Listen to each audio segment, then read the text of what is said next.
রমেশ একটি ছোট্ট গ্রামে বাস করত। সে খুব ভালো মানুষ ছিল এবং প্রকৃতিকে খুব ভালোবাসত। প্রতিদিন সকালে সে তার বাগানে ফুলের যত্ন নিত। টুনি পাখি ছিল এক ছোট্ট লাল হলুদ রঙের পাখি। সে একদিন উড়ে উড়ে রমেশের বাগানে এসে বসে বাগানের রঙিন ফুল দেখে সে মুগ্ধ হয়ে যায়। রমেশ টুনিকে দেখতে পায় এবং মুগ্ধ হয়ে যায়। সে আস্তে আস্তে পাখিটির কাছে যায় যাতে তাকে ভয় না পায়। টুনি প্রথমে ভয় পায়, কিন্তু রমেশের শান্ত স্বভাব দেখে সে নিশ্চিন্ত হয়। টুনি তাকে ধীরে ধীরে বিশ্বাস করতে শুরু করে। রমেশ প্রতিদিন সকালে কিছু খাবার নিয়ে বাগানে যেত। সে ছোট্ট দানার থালা রেখে দিত টুনির জন্য। টুনি প্রতিদিন খাবার খেতে আসত। প্রথমে সে দূর থেকে দেখত, পরে সাহস করে রমেশের কাছাকাছি যেতে শুরু করে।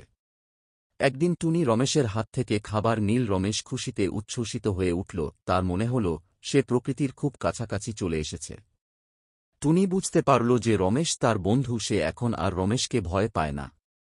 রমেশ বাগানে আরও সুন্দর ফুল লাগাতে শুরু করল যাতে টুনি এবং আরও পাখিরা সেখানে আসতে পারে। টুনি প্রতিদিন সকালে রমেশের বাড়িতে আসে। তার ডাক রমেশকে জাগিয়ে তোলে। রমেশ টুনির সঙ্গে কথা বলত। যদিও টুনি তার ভাষা বুঝতে পারত না, তবুও সে মনের মতো সাড়া দিত।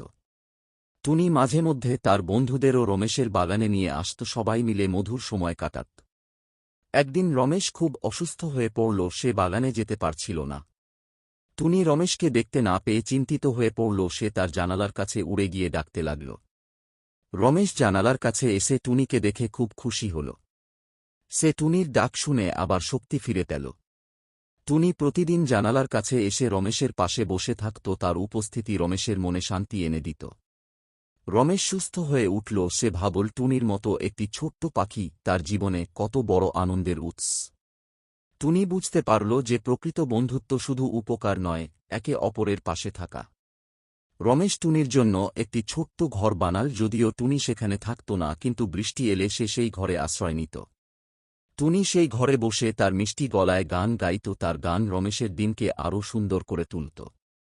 টুনি পাখি আর রমেশের বন্ধুত্ব ছিল প্রকৃতি ও মানুষের সম্পর্কের এক মিষ্টি উদাহরণ। তারা একে অপরের সুখ দুঃখে সঙ্গী হয়ে থেকেছিল। এই গল্প প্রমাণ করে বন্ধুত্ব ভাষা, আকার বা প্রজাতি চিনে না, শুধু ভালোবাসা আর বিশ্বাসী